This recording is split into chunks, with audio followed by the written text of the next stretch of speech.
Lucas 7:36. E essa passagem vai demonstrar o tamanho do amor de Deus, a graça de Deus, a sua misericórdia, a sua compaixão, a sua bondade, a sua benignidade. E a gente vai falar da graça versus o legalismo, atitudes legalistas, da autossuficiência humana, quando as pessoas se bastam, se acham e se sentem melhores do que as outras, e entendem que tem méritos diante de Deus, que fazem por merecer um lugar no céu e todas as bênçãos de Deus, e vivem a julgar, a espizinhar, a menosprezar outras pessoas, dada a sua concepção religiosa, legalista, de autojustificação, se sentem as tais. E aqui a gente vai ver um contraste tremendo entre uma mulher conhecida naquela sociedade como uma mulher da vida, uma mulher pecadora, e o contraste dela com um religioso destacado, honrado da sociedade, uma pessoa muito bem estabelecida, que tinha uma reputação incrível. Veja também um contraste entre Jesus e o santarrão, esse líder religioso, as atitudes de Jesus, o olhar de Jesus, que diferença. Então convido você a colocar-se em pé para a leitura desse texto maravilhoso do Evangelho. Lucas capítulo 7, a partir do versículo 36. Um dos fariseus convidou Jesus para que fosse jantar com ele. Jesus, entrando na casa do fariseu, tomou lugar à mesa. E eis que uma mulher da cidade pecadora, sabendo que ele estava jantando na casa do fariseu, foi até lá com um frasco feito de alabastro, cheio de perfume. E estando por detrás, aos pés de Jesus, chorando, molhava-os com as suas lágrimas e os enxugava com os próprios cabelos. Ela beijava os pés de Jesus e os ungia com o perfume. Ao ver isto, o fariseu que o havia convidado disse consigo mesmo: se este fosse profeta, bem saberia quem e que tipo de mulher é esta que está tocando nele, porque é uma pecadora. Jesus se dirigiu ao fariseu e lhe disse: Simão, tenho uma coisa para lhe dizer. Diga, mestre. Jesus continuou: certo credor tinha 2 devedores. Um lhe devia 500 denários e o outro devia 50. E como eles não tinham com que pagar, o credor perdoou a dívida de ambos. Qual deles, portanto, o amará mais? Simão respondeu: penso que é aquele a quem mais perdoou. Jesus disse: você julgou bem. E voltando-se para a mulher, Jesus disse a Simão: você está vendo esta mulher? Quando entrei aqui em sua casa, você não me ofereceu água para lavar os pés. Esta, porém, molhou os meus pés com lágrimas e os enxugou com os seus cabelos. Você não me recebeu com um beijo na face. Ela, porém, desde que entrei, não deixou de me beijar os pés. Você não ungiu minha cabeça com óleo, mas esta com perfume ungiu os meus pés. Por isso afirma você que os muitos pecados dela foram perdoados, porque ela muito amou. Mas aquele a quem pouco se perdoa, pouco ama. Então Jesus disse à mulher: os seus pecados estão perdoados. Os que estavam com ele à mesa começaram a dizer entre si: quem é esse que até perdoa pecados?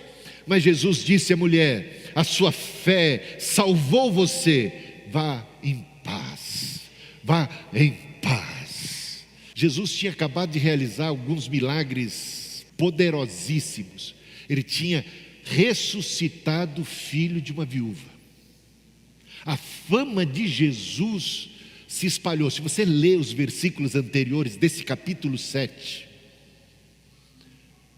você vai ver que a fama de Jesus como profeta da estirpe, da categoria de Elias, um profeta sem igual, que realiza milagres como da ressurreição de mortos, essa fama se espalhou por todo canto.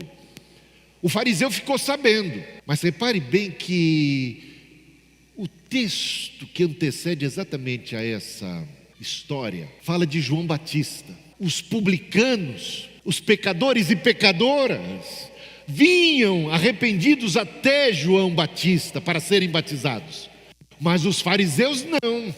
E Jesus protesta. Veio João Batista, que não comia normalmente, nem bebia, praticava o ascetismo rigoroso, e vocês fariseus disseram que ele era um endemoniado. Veio o Filho do Homem comendo, bebendo, realizando o primeiro milagre, transformando água em vinho, festeiro, e vocês também não o aceitam. E agora vem essa passagem que contrasta os fariseus com uma pecadora, e o que vai acontecer é realmente espantoso e extraordinário. Agora, por que o fariseu convidou Jesus? Talvez uma pitada de curiosidade. Seria ele realmente profeta? E essa fama toda se confirma, mas ele tinha um pé atrás. Na verdade, ele não tinha fé. E fica muito claro que quando Jesus adentrou aquela casa, sendo Jesus o mestre, um profeta, é um banquete público. Tem os convidados para a mesa. Uma mesa mais baixa, mais comprida. Tinha um tipo sofá ou divãs, mais parecido com divãs, que estavam ali ao redor das mesas, onde as pessoas se inclinavam, os convidados especiais se inclinavam com a sua mão esquerda aqui, as pernas para trás, descalços já nessa altura do campeonato, e comiam com uma das mãos. Estavam reclinados à mesa. Só que por se tratar de um banquete especial, com um convidado de fora, um mestre honroso que vem para debater, para discutir muitas vezes com aqueles mestres locais, o povo tinha permissão de entrar num pátio grande. Eles ficavam ali ao redor, ficavam em pé, não comiam, mas tentavam comer o conteúdo, o que ia rolar em termos de diálogo. E então você imagina o seguinte: é um banquete que tem convidados honrosos, especiais, que vão estar ao redor da mesa, e Jesus é um deles. Só que vem entrando os convidados, e à medida que eles entram, quando as pessoas daquela época recebiam alguém de honra, eles prestavam essas 3 cortesias. Era maneira de respeitar, de dar uma acolhida devida. Primeiro cumprimentavam com um beijo. Cada um que foi entrando foi cumprimentado com um beijo. Depois, os servos vinham e lavavam os pés. Pessoas muito honradas, profetas, reis, sacerdotes, eram recebidos também com uma unção especial de óleo na cabeça. Isso era o que um anfitrião devia fazer. E como era um espetáculo público, à medida que as pessoas iam chegando e o anfitrião ia providenciando essas 3 coisas, todo mundo percebia como essa pessoa era benquista, honrada, valorizada e tudo mais. Tem um jeito lá na África, nós temos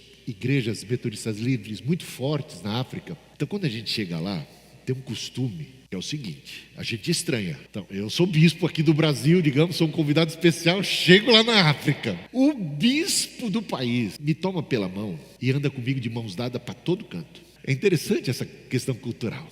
De mãos dadas, eu vou de mãos dadas com ele para todo canto. Ele está dizendo: esse aqui é meu chapa, esse aqui, que orgulho, que honra que eu tenho de tê-lo aqui. Olha, saibam, ouçam o que ele diz. É uma maneira de prestar honra, homenagem. Cada cultura tem o seu jeito de fazer isso. E naquela época o jeito era aquele. Só que todo mundo foi entrando, os convidados mais respeitáveis foram se chegando ao redor daquela mesa e recebendo tais honrarias. Mas quando chegou a vez de Jesus, um convidado mais que especial, como é que o fariseu o recebeu? Não lhe deu um beijo, que ele tinha dado em todos os demais. Não providenciou sequer água para que seus pés fossem lavados. Não ungiu a sua cabeça com óleo. Uma desfeita tremenda. Jesus está sendo humilhado publicamente. O líder daquela cidade o está desprezando. Uma desconsideração flagrante, para que todos saibam que eu não estou nem aí para essa pessoa. E eu vou nesse banquete aqui, eu estou só lendo os pensamentos do fariseu, desmoralizar esse falso profeta. Eu vou apontar que ele não é profeta coisa nenhuma. E já a minha atitude de vidente, de pessoa que tem um discernimento espiritual, já é clara desde o início. Ele não é, eu não o reconheço e vocês verão. Então vamos ver o que rola agora? Olha o clima criado, olha a tensão. Agora repare a atitude de Jesus. Fartou-se de afrontas, farte-se de afrontas, dê a outra face, caminha a segunda milha. Olha a atitude pacífica, humilde de Jesus. Aguentou tudo calado, sofreu aquela humilhação. Como é que você agiria em situações semelhantes? Quando você é humilhado, quando as pessoas fazem pouco caso de você, quando você está sendo ridicularizado, espizinhado na frente de todos. E eis que uma mulher... E esse eis é maravilhoso, desse cenário de tensão. E eis que surge, como se tivesse uma peça de teatro, e agora uma nova cena. E eis a mulher. Agora a gente vai mudar de figura.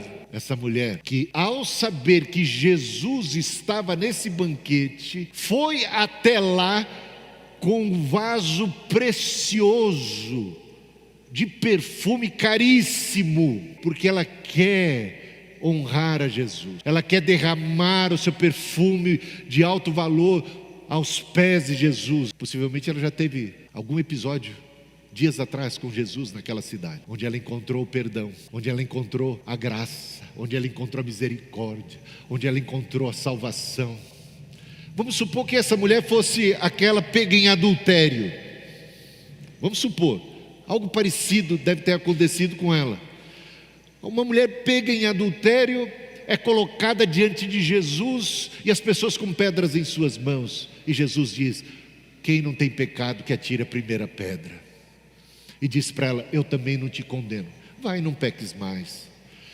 Algo desse nível de salvação, de redenção, de proteção, de graça foi comunicado a essa mulher. Essa mulher que entendia-se por pecadora, reconhecia a gravidade de seus erros e se sentia indigna do favor divino.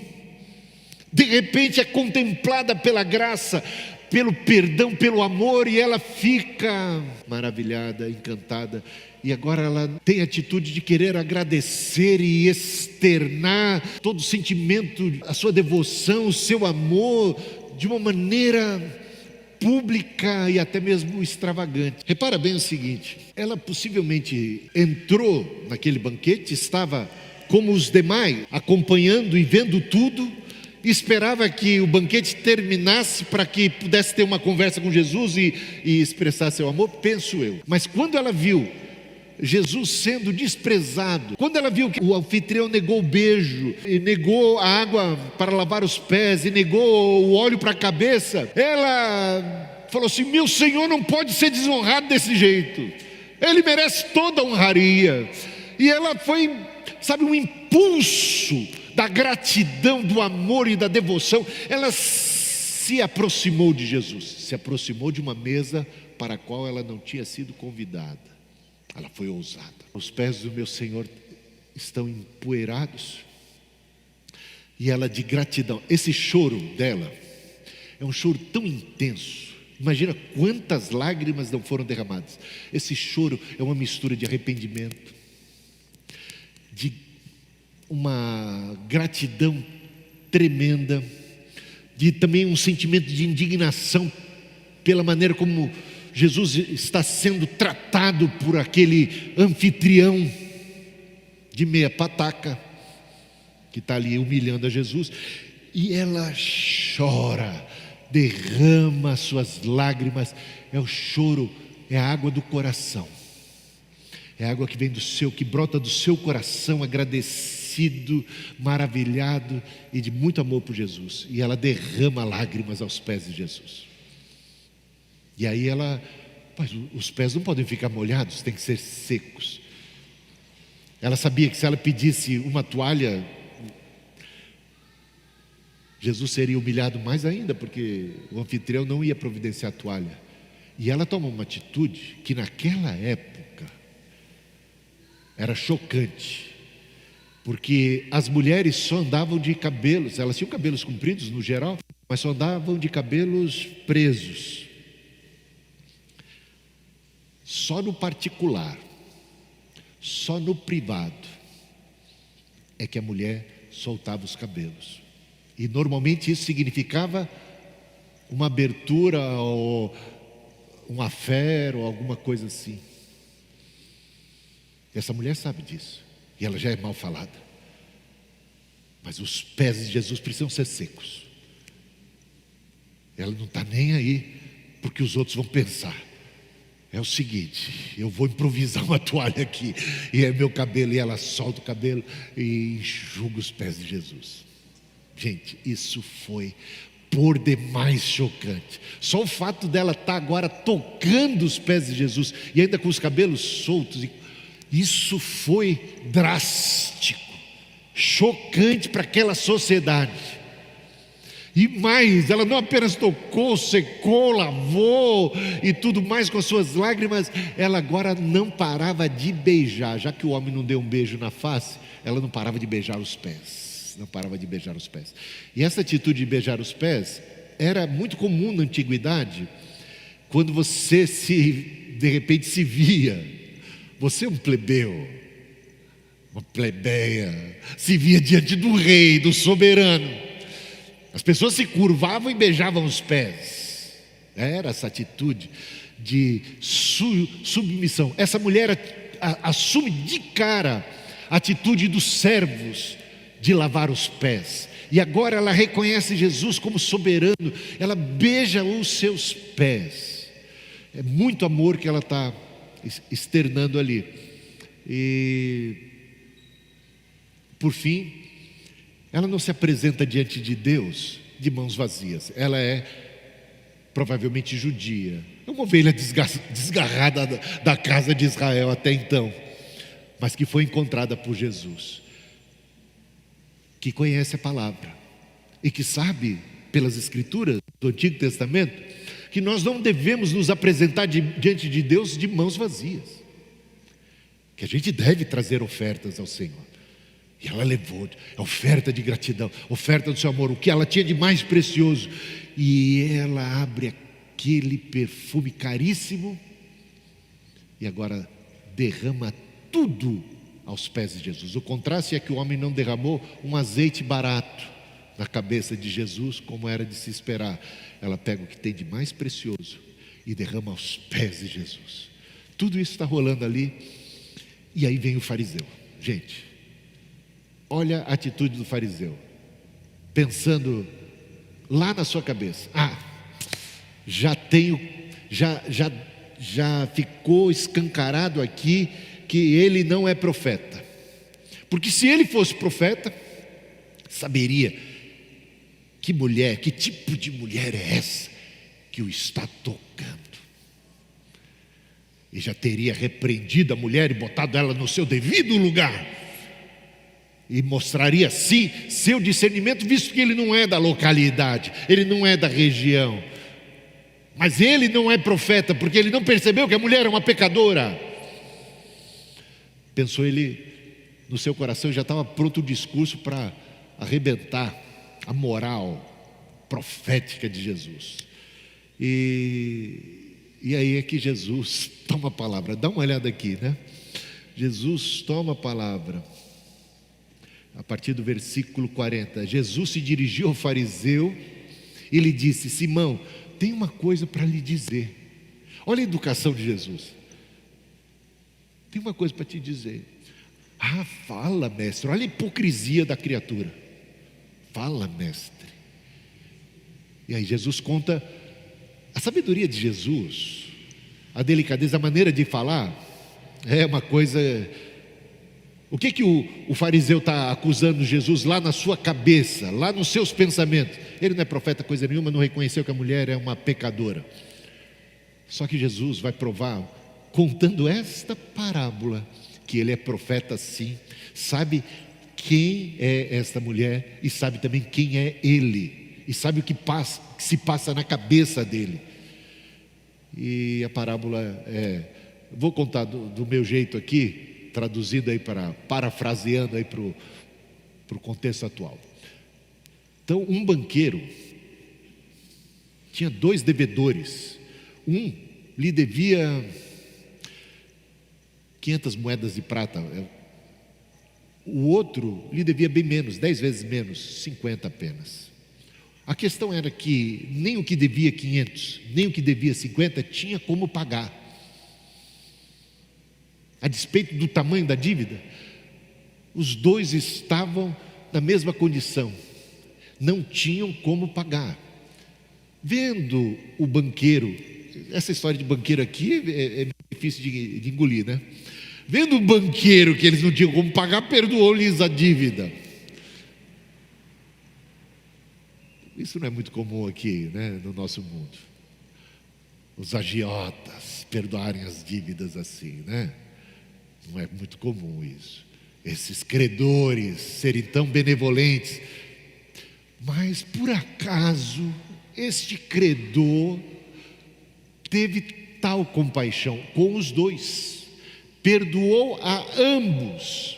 E a pergunta que Jesus agora traz para o Simão, o fariseu, é a seguinte: qual dos 2 amará mais, será mais agradecido, tem mais motivos para agradecer e amar? A resposta pressupõe parece que o que mais recebeu perdão. Você respondeu bem, é isto mesmo. É isto mesmo. Bom, qual é a questão aqui? A questão aqui é que você olha para essa mulher e a enxerga como uma pecadora indigna de perdão. E você se enxerga como alguém que nem de perdão precisa. Quando você olha para ela, ela tem uma ficha corrida, policial, de infrações contra o céu, contra a sociedade. Quando você olha para si mesmo, é uma folha de serviços prestados, né, que merecem todo tipo de reconhecimento, status. Senhor, graças te dou porque eu não sou como esse publicano, pecador, porque eu dou dízimo, porque eu faço isso, porque eu faço e aconteço, porque essa é a questão. Aí Jesus pede que o fariseu olhe para a mulher. Jesus se volta para a mulher, é muito interessante. Ele se volta para ela, mas fala com Simão. Não é isso que você lê aí? Ele se volta para ela, mas fala com Simão. Olha, atente para essa mulher. Olha direito, você não está olhando direito. O seu olhar cheio de preconceito.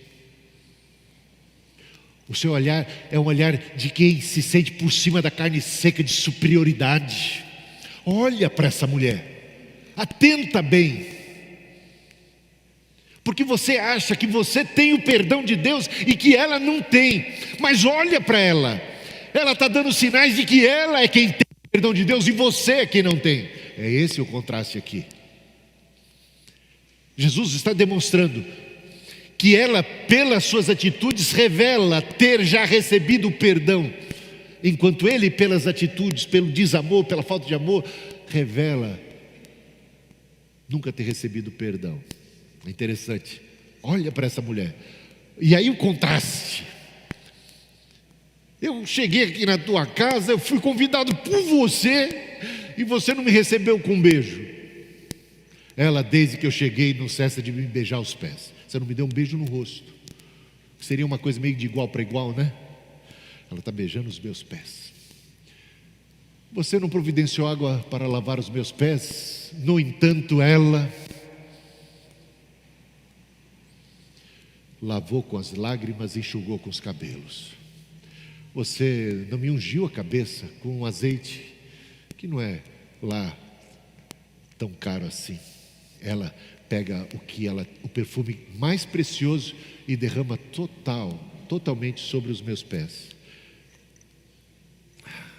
Olha só as palavras de Jesus no final.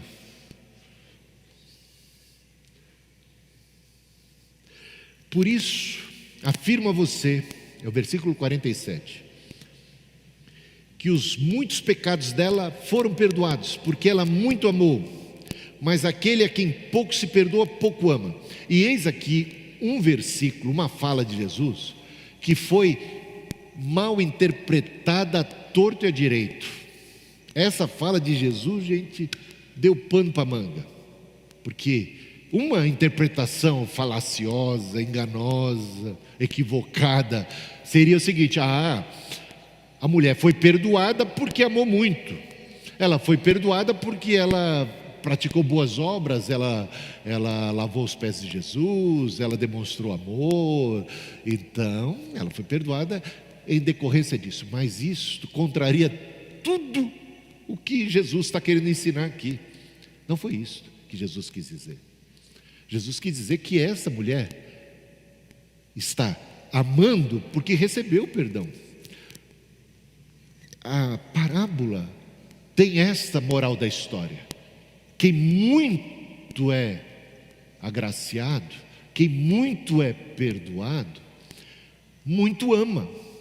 O amor é consequência, é produto, é resultado, é esta a moral. Mas da maneira como foi dito, permitiu uma interpretação equivocada, que contraria toda a história, né?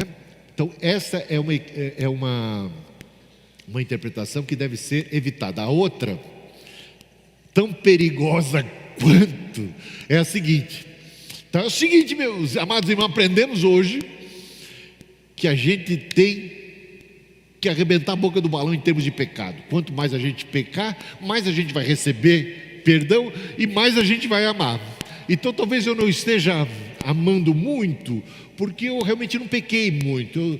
Eu preciso de pecar mais e mais e mais e mais, para que eu possa receber aquele perdão imenso e possa amar a Jesus de uma maneira mais plena. Uma das irmãs da Cristina, quando tinha uns 12 anos de idade, a gente estava num acampamento e tinha ali uma ex-prostituta dando testemunho, contando sua vida pregressa e depois a sua transformação. E ela ficou maravilhada com o testemunho da mulher. E ela era filha de pastor. Cristina é filha de pastor, todos os seus irmãos, né, nasceram num lar cristão. E ela concluiu o seguinte: terminado o testemunho, impactada pelo testemunho, ela falou assim: eu não tenho testemunho para dar, eu não tenho.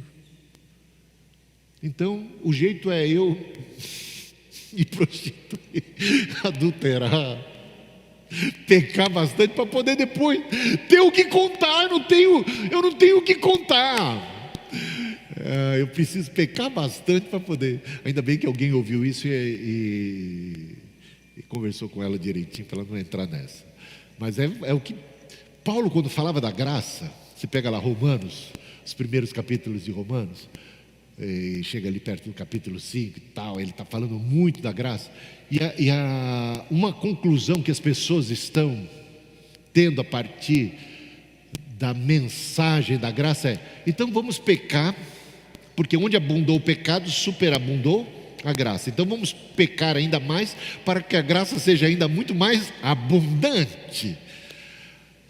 Paulo fala: de maneira nenhuma. Como podemos nós, como pode essa mulher aqui, que recebeu esse perdão, voltar para a vida pregressa? Conta para mim.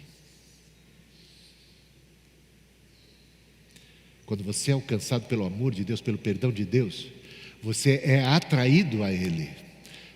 Ele te atrai, Ele te conquista. Você não quer outra vida a não ser a vida que Ele tem para você. Você o ama agora absolutamente sobre todos, e você o ouve, e você o segue, e você não se aparta dele. E isto é o resultado de ter sido amplamente perdoado e amado. Mas a questão aqui não é o tamanho da dívida em si, é a consciência dela. Porque independente da gravidade dos seus pecados, você não tem como pagar os seus pecados. Você está condenado. você está roubado. Está numa roubada só, sem saída. Tá? Então, diante de Deus, não tem ninguém que vai poder apresentar uma folha de serviços prestados e se sair bem nessa. Paulo diz: não há um justo na acepção da palavra. Ninguém que agrade a Deus plenamente. Está todo mundo em débito com Ele. E se a gente atentar bem, a nossa dívida não é pequena. A ideia da dimensão das dívidas é que isso tem muito mais a ver com a consciência que temos delas. O tamanho do pecado desse fariseu era enorme. E a gente não tem nem como dizer qual pecado era maior. Talvez o dele fosse maior. E você sabe que a primeira bem-aventurança, o Sermão da Montanha, o maior sermão de Jesus, ele começa assim: bem-aventurados os pobres de espírito, não é assim? Por que a primeira bem-aventurança é bem-aventurados os pobres de espírito? Eu, quando era criança, não entendia isso jamais. Achava que Jesus pisou na bola, que os bem-aventurados são os ricos de espírito. Quanto mais rico de espírito, mais espiritual, pensava eu, uma pessoa era. Como bem-aventurados os pobres de espírito, os miseráveis de espírito. Que história é essa? É o humilde. É alguém como Isaías, o profeta, que ao entrar no templo e ter uma visão do céu e se ver diante de Deus, diz: ai de mim, a consciência do seu próprio pecado, que vou perecendo. O próprio João, o apóstolo, na ilha de Patmos, quando se deparou com Cristo glorificado, ele desmaiou, quase faleceu aos pés de Jesus. Tamanha a glória. A santidade de Deus é alguma coisa muito além. E ninguém pode subsistir diante de Deus na base das suas próprias obras, méritos, da sua justiça. Não por obras de justiça praticadas por nós, mas pela sua graça. Ele nos salvou pelo lavar regenerador, purificador do Espírito Santo, que Ele derramou sobre nós abundantemente. Tito 3, 5 e 6. Bom, o problema aqui é que o fariseu não reconhece a sua pecaminosidade. Jesus fala a esse respeito sobre cuidado com o olhar. Os olhos são a lâmpada da vida, da existência humana. Se o teu olhar for mal, todo o seu corpo será tenebroso. Mas se ele for bom, olha Jesus convidando o fariseu a ter um bom olhar, mulher. Todo o seu corpo será luminoso. Mas cuidado, porque se a luz que há em ti forem trevas, quão grande trevas serão. O que é que Jesus está querendo dizer com isso? O fariseu olhava para si mesmo e se via como um ser da luz, não é? Se essa percepção de si mesmo, se esse olhar de luz for de fato trevas, quão grande trevas serão. Por quê? Porque você vai estar auto-enganando-se, e você vai estar numa condição tal que você não percebe a sua miséria, não percebe a sua necessidade de perdão. Você não vai para João Batista para pedir perdão e para ser batizado por João. Você não vai para Cristo receber e clamar por misericórdia. Você não vai fazer como Isaías, que clama: tenha misericórdia de mim. Você não vai fazer como aquele ladrão na cruz, que se arrependeu e disse: tenha misericórdia de mim, lembre-te de mim quando entrares no teu reino. Nós fizemos por merecer estarmos aqui, dizia ele ao outro ladrão que ficava zombando de Jesus. Nós fizemos por merecer, mas ele nada fez. Ele é puro, ele é santo, nós somos indignos. E ele clama por misericórdia: lembra-te de mim quando entrares no teu reino. Está percebendo a percepção, a diferença? Os dois ladrões ao lado de Jesus, tendo a mesma oportunidade, mas um enxergou de um jeito, outro enxergou de outro. Como é que está o teu olhar? Como é que você enxerga a si mesmo? Como é que você enxerga as outras pessoas? Como é que você se relaciona com Deus? Tem gente que pensa que no dia do juízo final Deus vai pegar todas as nossas boas ações, vai botar de um lado da balança, todas as nossas más ações vai colocar do outro lado, e se pesar mais para o lado das boas ações, estamos feitos. E o pior, as pessoas acham que fizeram mais boas ações do que más. Complicou. Passa você pelo raio-x do Espírito Santo, pelo olhar que tudo vê, que tudo sabe, aquele que sonda as suas intenções, o que vai por trás. Então o profeta Jesus revelou o fariseu. É interessante como termina, porque Jesus declara para a mulher: os teus pecados estão perdoados. Não é nesse momento que a mulher está recebendo perdão. Paulo, em Romanos capítulo 8, diz assim: o Espírito testifica com o nosso Espírito que somos filhos de Deus. É uma confirmação de algo que nós já temos. É o penhor da nossa herança. O que Jesus está fazendo é reafirmando a ela o perdão recebido, e fazendo isso publicamente, de modo que as outras pessoas pudessem olhar para ela agora como uma pessoa redimida, perdoada e amada por Deus, e não como uma qualquer. Está entendendo? Visa também preservá-la, mas confirmar a sua fé. Confirmar a sua fé. Filha, os teus pecados realmente foram perdoados. E aí a turma, o que fez? A turma, lembra? O fariseu não estava sozinho, ele tinha os seus amigos, e os seus amigos estão assim com ele. Seus amigos, olha o que diz aqui: os que estavam com ele à mesa, versículo 49, começaram a dizer entre si: mas quem é esse que até perdoa pecados? Que ele pensa que é? Só Deus pode perdoar pecados. Sabe o que Jesus faz em relação a esses? Ele os ignora. Ele os ignora. É triste quando as pessoas tanto pecam, tanto endurecem o seu coração, tanto rejeitam todas as oportunidades, tanto se fecham para Deus, que Deus as entrega a si mesmas. Chega um tempo em que Deus diz: bom, seja feito conforme a tua vontade. É isso que você tanto quer. Jesus os ignorou. É o que diz aqui o texto. Jesus os ignorou. Por quê?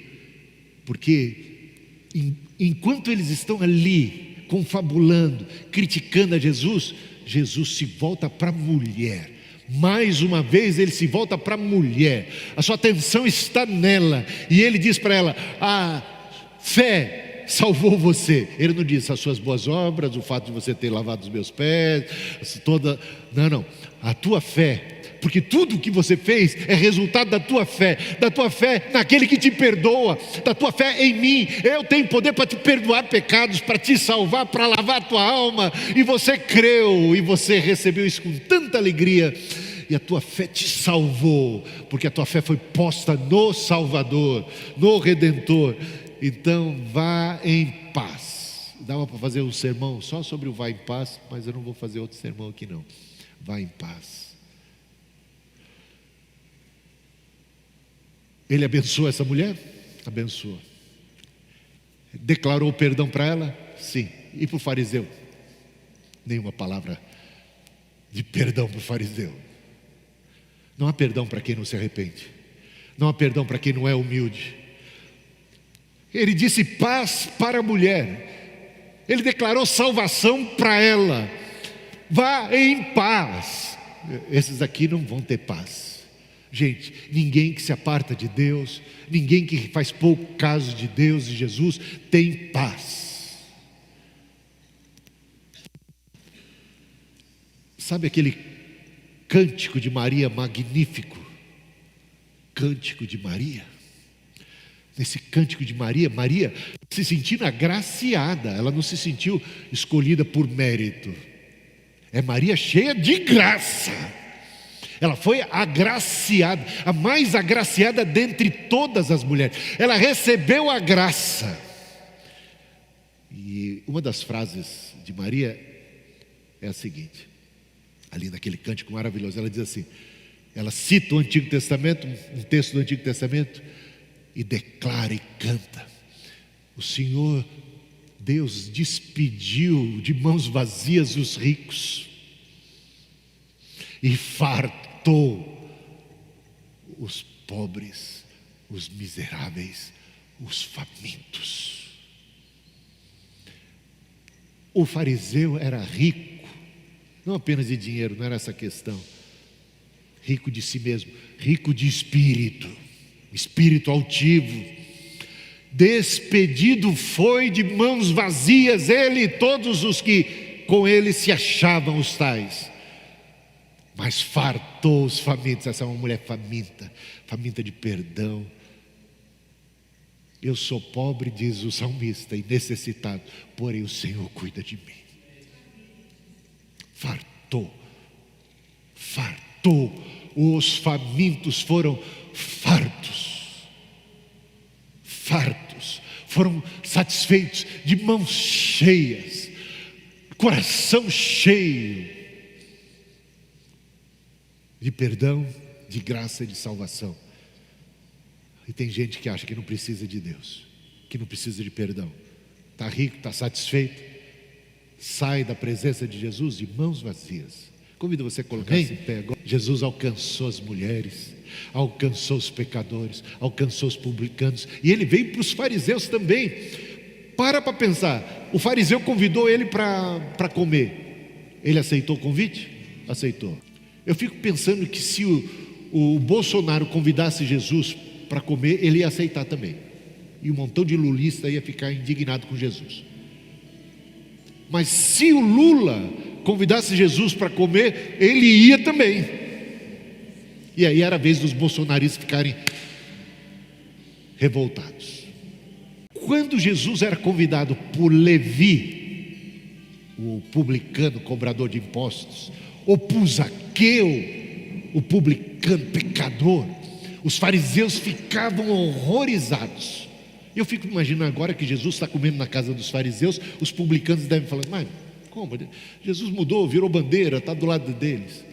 Jesus veio buscar e salvar os pecadores, todos eles. Ele veio para os que eram seus, ele veio para os fariseus, ele veio para os religiosos, ele veio para quem é de esquerda, ele veio para quem é de direita, ele veio como aquele pai do filho pródigo, ele veio abraçar o filho perdido, pecador, contumaz, e ele estava atrás do outro lá, que estava de nariz virado, e ele estava tentando reconciliar. Jesus nos deu o ministério da reconciliação. Sejamos nós pacificadores, sejamos nós misericordiosos com aqueles que pensam diferente da gente, sejamos mais caridosos e bondosos, como Jesus foi, sempre estendendo a mão. Esses não deixaram de ser salvos porque faltou oportunidade, porque faltou uma visita de Jesus, porque faltou uma atenção de Jesus. Não, porque não quiseram. Jesus os amou totalmente. Eu digo para você, Jesus ama todos os comunistas e os de extrema direita. Certamente ele tem problemas com cada uma das nossas ideologias, sabe? Mas ele amou os samaritanos, amou os estrangeiros, os gadarenos, os judeus, e a todos indistintamente. Não veio para um grupo em particular, e ninguém tem o monopólio de Jesus, nem essa igreja, nem partido algum, nenhum político principalmente. E os políticos tinham mais cuidado ao citar o santo e bendito nome de Jesus. Deviam tremer na base. Tremer na base. É isso que eu tenho para dizer para vocês aqui. Maravilhoso Jesus, que aceitou o convite do fariseu e estava lá e se comportou bem. Jesus aqui foi um cavalheiro, até mesmo ao criticar, com muita educação. Cantemos e louvemos ao Senhor.